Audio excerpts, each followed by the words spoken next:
Hello hello बोल के मेरे आजू बाजू डोल के तुम लोगों ने तो मेरे से बात करनी नहीं होती। मैं फिर जो है तो दूसरे मैंने दोस्त बना दी ना। अब पॉन्टिंग मेरे दोस्त ने जो है एक बयान दे दिया जिसमें उसने जिक्र किया है कि दुनिया का सबसे बेस्ट क्रिकेटर यानी कि टेस्ट क्रिकेटर कौन सा था। जब भी बात होती है बस यही बात होती है, सचिन था, वसीम था, सर ब्रेडमैन थे, ये थे, सोबर थे, फलाने थे, ड्रंक थे, बस इन्हीं लोगों के। बल्कि इंग्लैंड में तो फ्लिंटॉफ को भी जो है ना बहुत ऊपर ऊपर कर रहे होते हैं बेचारे ने। मेरा ख्याल में को 3-1 घंटे के लिए को अपना प्राइम देखा था, लेकिन चलो वो एक एशेज उसने जिता दिया था तो उनके लिए तो वही बहुत बड़ी बात होती है। एशेज वो दुनिया की सबसे बड़ी सीरीज थी जो कि इंग्लैंड जीत गया था। तो खैर, आपको क्या लगता है कि कौन होगा आखिर, कौन होगा ये बंदा? मैं इंट्रो चलाने लगा उस वक्त तक जो है नीचे बता देना, और बेईमानची नहीं चाहिए मुझे। ये ना हो कि आगे जाके तुम लोग जो है फिर वापस आके लिख दो। अभी लिखो फौरन कमेंट के अंदर कि आपके ख्याल में दुनिया का सबसे बेस्ट क्रिकेटर कौन है।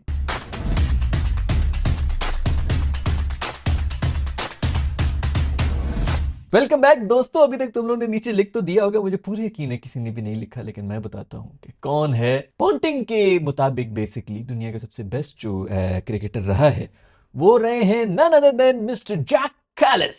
और मैं कंप्लीटली एग्री करता हूँ यार इस बंदे के स्टैट्स। और मतलब मुझे टेंशन सिर्फ इस बात की है कि ये इतना अंडररेटेड क्यों है यार। बाकी भी अच्छे प्लेयर्स हैं, पाकिस्तान से भी आए हैं, इंडिया से भी आए, ऑस्ट्रेलिया से, वेस्ट इंडीज, इंग्लैंड, हर जगह से आए हुए हैं। इस बंदे को इतना अंडररेटेड क्यों रखना है यार? कब तक करते रहेंगे हम ये? इसका बैटिंग जो रिकॉर्ड है वो डिविलियर से भी बेहतर है। इसका जो बॉलिंग रिकॉर्ड है वो ये मूनी मोर्कल वगैरह इन सबसे ऊपर का है। बल्कि मैंने एक बहुत पहले एक पोस्ट देखी थी जिसके अंदर ये कह रहे थे कि इसका जो बैटिंग का जो रिकॉर्ड था 50 से ऊपर की तो इसकी एवरेज है। खैर, इसका जो बैटिंग रिकॉर्ड था वो तकरीबन तकरीबन सचिन वाला है। और जो इसकी विकेटें हैं वो जहीर ज्यादा है, उस जितनी विकेटें मतलब जहीर और सचिन को एक प्लेयर बनाया जाए तो वो यॉर्क कैलिस बनता है। और इस यार इतना हाईली अंडररेटेड यार। मतलब ठीक है, मत लड़ना कि भाई ये सचिन से ऊपर क्यों कह दिया, ये इमरान खान से ऊपर क्यों चला गया, वसीम अकरम, वकार, शोएब अख्तर, ये वो, ब्रैडमैन सर, किसी को पता भी नहीं लेकिन ब्रैडमैन सर ब्रैडमैन थे, ये वो उन सबसे ऊपर नहीं है। लेकिन कहीं तो हो ना भाई।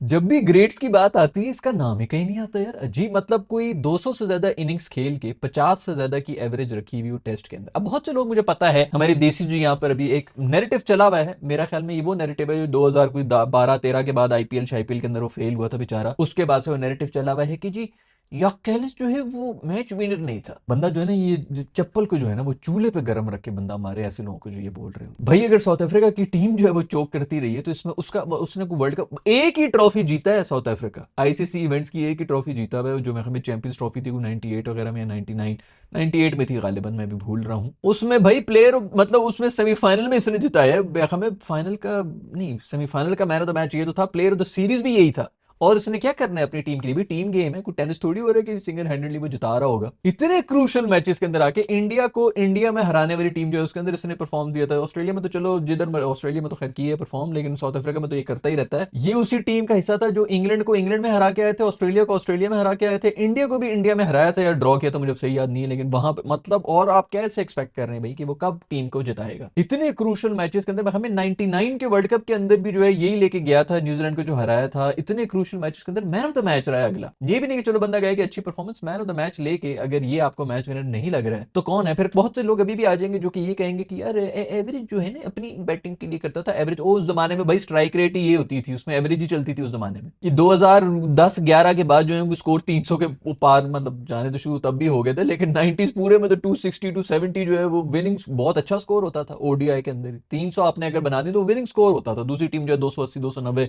अगर अच्छा खेले चेस कर दो इतनी बनाती थी। ये तो अब के शुरू हुए हैं, ये जब से दो न्यू बॉलिंग कर दी हैं तो सर्कल में रूल था फलाना ये वो, बॉलरों को खत्म कर दिया, ऊपर से बॉल टेम्परिंग भी मेरे दोस्तों की जो है वो बैन कर दी है। तो उस जमाने के लिहाज से बेहतरीन था भाई इसका रिकॉर्ड भी। मतलब उस जमाने में स्ट्राइक रेट ही नहीं देखी जाती थी, तो बहुत बात की 2010 मतलब टी20 के बाद से स्ट्राइक रेट की भी बात है। इससे पहले तो ना उसमें भी यार उस जमाने की भी मुझे याद है, इसने न्यूजीलैंड को मारे थे कुछ 100 बॉलों के ऊपर, मेरा ख्याल में 130 120 100 सेंचुरी मारी थी 100 बॉलों से, मतलब 100 से ऊपर की स्ट्राइक रेट के ऊपर मारी थी।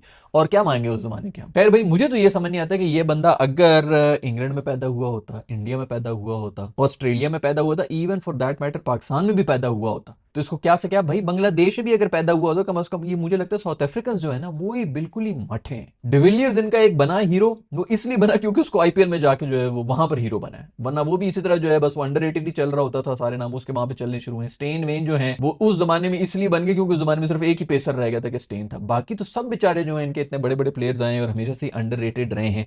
पता नहीं साउथ अफ्रीकन मीडिया जो है कौन सी चर्च पी के जो है वो बैठा हुआ होता है। और वैसे भी ये जो है अभी भी नहीं आता, कहीं नजर ही नहीं आ रहा होता इसको, कहीं कोई पैनल शैनल में बैठाएं भाई, कोई अवार्ड वॉर्ड दे दें। बट मेरा ख्याल में हाईली अंडररेटेड। एक तो इसका ये भी रीजन है कि ये बेचारा जो है ऑलराउंडर था ना, वरना इसके जो स्टैट है, पॉन्टिंग क्या कहता है, पॉन्टिंग ये कहता है कि भाई जो इसके ये स्टैट हैं वो एज अ बैटर भी आप ले ले तो आप खुशी खुशी जाएं, क्योंकि पता नहीं 13,000 रन, 13-14,000 रन बनाए हुए अगले ने, और बॉलिंग में भी 300 से ज्यादा विकेटें ली हुई है भाई। ये अगर किसी एक बॉलर को भी मिल जाए, मैंने बताया है भाई तेंदुलकर के करीब बैटिंग स्टैट्स हैं और जहीर खान के करीब जो है इसकी वो बॉलिंग के स्टैट्स हैं, तो यार इससे ज्यादा और क्या कर सकते हैं। और एक मजे की बात ये बताऊं मैं, बल्कि पॉन्टिंग ने भी वो जिक्र किया, उसने यही कहा है कि भाई इसकी ये जो कैचेज वैचेज भी इसके इतने पकड़े हैं, मेरे ख्याल में तीसरे नंबर के ऊपर सबसे ज्यादा कैचेज है इसके स्लिप के अंदर, वो भी इसका मतलब रिकॉर्ड बना है, तीसरे दूसरे नंबर के ऊपर वो भी है। मतलब फील्डर भी ये है, बॉलर भी ये है, बैटर भी ये है, वन डाउन बैटिंग किया करता था ओडीआई के अंदर, और फर्स्ट चेंज जो कि सबसे मुश्किल होता है बॉलिंग में, वो भी इसको पकड़ा दिया जाता था कि भाई रोक ले जो भी तूने करना है। वो जो न्यू बॉल की हरकतें होती थी वो तो फिर भी इधर उधर हो जाती थी, तो उसके बाद फिर इसको बॉल पकड़ा दी जाती थी, क्रूशल ओवर्स होते थे जो कि ये फेंका करता था। तो खैर मेरा ख्याल में बहुत ही अंडररेटेड है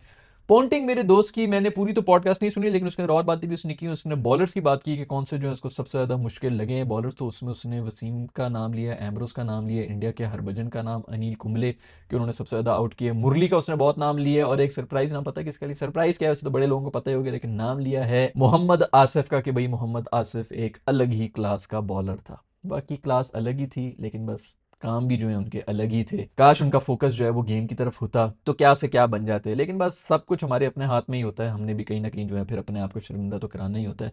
उस तरह हम शर्मिंदा हो गए, अदरवाइज क्या ही जबरदस्त। हर कोई बंदा जो भी उसको खेला है उसने बात की है। By the way Mohammad Asif उस टीम के अंदर था जिसके अंदर हमें इसने कोई रख रख के हमें पेला था, पाकिस्तान के अंदर ही आके जैक एलिस की बात करो, वो हमें यहाँ पे भी पेल के गया। खैर भाई ये हैं खबरें पॉन्टिंग के जो इंटरव्यू, उसके मुताबिक जो है जैक एलिस सबसे बेहतरीन क्रिकेटर रह चुके हैं, और मेरा भी बिल्कुल ऐसा ही ख्याल है। और सबसे ज्यादा जो दुख की बात है वो ये है कि सबसे ज्यादा अंडररेटेड भी यही है। दूसरी भी को खबरें आ रही, हमने भी वीडियो बनाई थी, वसीम अकरम भाई जो है उन्होंने बड़ा गुस्से का इजहार किया था, अब वो जो है मजीद गुस्से का इजहार कर रहे हैं, क्योंकि हमारी जो थर्ड क्लास रिपोर्टिंग होती है उसके अंदर भी इसी किस्म की बकवासें आ रही हैं कि भाई वसीम अकरम ने मतलब प्रॉपर टैग करके कि मोहसिन नकवी को कह दिया, पीसीबी चेयरमैन को कह दिया कि इस बिल्कुल कॉम्पिटेंट नहीं है और ये नहीं। भाई पहली बात तो ये कि पूरा इंटरव्यू मैंने भी उसके प्रेस कॉन्फ्रेंस देखी, कहीं उसने ये कहा ही नहीं है। वसीम अकरम ने यही कहा कि यू मुप्पे तुम लोग बकवास कर रहे होते, मैंने कोई नकवी के बारे में इस किस्म की कोई बात नहीं की। बिल्कुल सही बात भी है भाई, यहाँ पे अपनी थर्ड क्लास रिपोर्टिंग, तुम लोगों को पता है भाई वो दूसरी ऑपोजिशन पार्टी का है तो उसको जलील करो भाई। अब नकवी बैठ के जो है वो बॉलिंग एवरेजेस देखेगा कि जी इसकी इतनी एवरेज है, इसकी इतनी स्पीड है, इस पिच के ऊपर ये है। भाई सिलेक्शन कमेटी के जो 15 बंदे उसने भरे में, टीम मैनेजमेंट जो अलग है, कप्तान शप्तान वो सारे कोचेस वो सब चीजें अलग हैं, वो डिसाइड करेंगे कि नकवी साहब जो ऊपर से बैठ के करेंगे कि मुझे इस बंदे की बॉलिंग अच्छा नहीं पसंद है, तो मुझे इस बंदे की जो है इसका वेट ऊपर जा रहा है, इसकी धुनी उल्टी लगी हुई है, ये सब चीजें ये वो पीसीबी का चेयरमैन बैठ के क्या सिलेक्ट करेगा कि ये प्लेयर जो है फिट है, ये प्लेयर सही नहीं। पीसीबी के चेयरमैन जो है वो सिर्फ इंक्वायरी बिठा सकते हैं, वो बुला सकते हैं कि बताओ भी इन्होंने क्या परफॉर्मेंस दी, और जिससे नहीं की इसको बाहर निकालो, कड्डो करो। इस किस्म की जो डिसीजन होते हैं ना जो कि नीचे से सजेस्ट किया जाता है उसके ऊपर अप्रूवल आते हैं, उनसे आप ये एक्सपेक्ट ना करें कि वो बैठ के जो है इस वक्त सारे जो है वो बॉलर से जो है वो आर्म रेसलिंग करेगा कि किसके बाजू में ज्यादा जोर है, तो किसकी पेस कितनी निकल रही, नहीं नहीं तू यहाँ पे लाइन लें तेरी खराब है, ये उसका काम ही नहीं है, उसको क्रिकेटर होना भी नहीं चाहिए। आपने देख लिया जो पीछे क्रिकेटर होके गुजरे हैं हमारे, जो बड़े जबरदस्त किस्म की डिसीजन लेके गए क्रिकेटर ही थे, और जब नीचे सारे क्रिकेटर्स भरे में मैनेजमेंट के अंदर, तो मोहसिन नकवी को क्या जरूरत है भाई कि वो बैठ के जो है वहां पर वो करे। तो खैर ये स्टोरीज हैं, वसीम भाई जो है वो नाराज हो गए हैं, और बिल्कुल सही नाराज है। मैं तो कहता हूँ इनके खिलाफ जो है कोई लीगल एक्शन होनी चाहिए, ऐसे लोगों के खिलाफ जो इस किस्म की जो टैगें कर करके और फिर उसके बाद जो है वो नैरेटिव भी बना रहे होते हैं, सिर्फ मसाला ढूंढ रहे हैं। नेगेटिविटी सेल होती है इस दुनिया में, सो बस वो नेगेटिविटी को ही सेल करेंगे, क्योंकि हर किसी को क्लिक्स चाहिए, हर किसी को व्यूज चाहिए, बस उससे डॉलर बन जाएंगे, इतने डॉलर बन जाएंगे, ये नहीं सोचेगा कि ये भी हराम कमाई ही है दोस्तों, ये जितने आएंगे उसी तरह निकलेंगे। आप लोगों को पहले भी इन वीडियोस के अंदर बता चुका हूं, ये जो जो आपको लग रहा है ना कि बड़े ऊपर उठ रहे हैं, तो बड़ी गाड़ियां शाड़ियां और ये ले ली वो ले ली फलाना, जो कुछ भी कर रहे हैं विचों एक तो इनके पास कुछ है भी नहीं, दूसरी बात ये कि हम भी इधर है। मैंने आपको एक पहले भी एक एपिसोड के अंदर कहा था कि मैं भी इधर हूं, आप लोग भी इधर है, मैं 14 साल से इस धंधे में हूं भाई, हम भी देख लेंगे कौन कितना जो है कितना अरसा चलता है। तो ये एक झोंका आता है जिसके अंदर लोग जो है वो सारे समझते हैं कि भाई ये बड़ा कामयाब हो गया, वो बड़ा कामयाब हो गया, और उसके ऊपर चक्रों में लगे हुए होते हैं, लेकिन ये सब कुछ निकल जाता है, जिस तरह कमाया होता है उसी तरह निकल जाता है। इसलिए इन शॉर्टकट्स और इन चक्रों में पड़ो ही मत, स्पेशली हमारी जो यूथ है जो सिर्फ एक ही बस डगरिया बजाती है जो निकल जाती है। खैर भाई ये स्टोरीज हैं। कुछ ऐसी भी खबरें आ रही थी कि पता नहीं हमारा जो है चैंपियंस ट्रॉफी का स्क्वाड जो है वो चेंज होने लगा है, ये होने लगा, वो ऐसा कुछ भी नहीं होने लगा। हमें जो भी सीरीज होनी है मैंने आपको पहले भी बताया उसके अंदर ही देख लेंगे, जिसका अगर कोई जो 2-4 नाम इन्होंने भर दिए वो अगर फेलफुल हो गए तो इमरजेंसी बेसिस के ऊपर पूरी पूरी टीम ही जो है बदल जाएगी, 3 से 4 बंदे बदल जाएंगे चैंपियंस ट्रॉफी के लिए। लिखवा लो मेरे से इस वीडियो का स्क्रीनशॉट ले लो, बल्कि जो मैंने पहले जब ये जो चैंपियंस ट्रॉफी अनाउंस हुआ था 3-4 एपिसोड पहले वाली जो एपिसोड होगी उसके अंदर भी इसी बारे में बात किया था। खैर आज की इस एपिसोड में हमने बात ये करनी थी कि पॉन्टिंग ने जैक कैलिस को दुनिया के सबसे बेहतरीन क्रिकेटर, सबसे अंडररेटेड क्रिकेटर घोषित कर दिया है। आपका इसके बारे में क्या ख्याल है? क्या आपको भी ऐसा ही लगता है? अगर ऐसा लगता है नीचे कमेंट्स दानी में लिख दें। अगर आपके ख्याल में कोई और है दुनिया का सबसे बेस्ट क्रिकेटर जो कि अभी तक गुजरा है, तो उसके बारे में भी बताइए। I will see in the next video.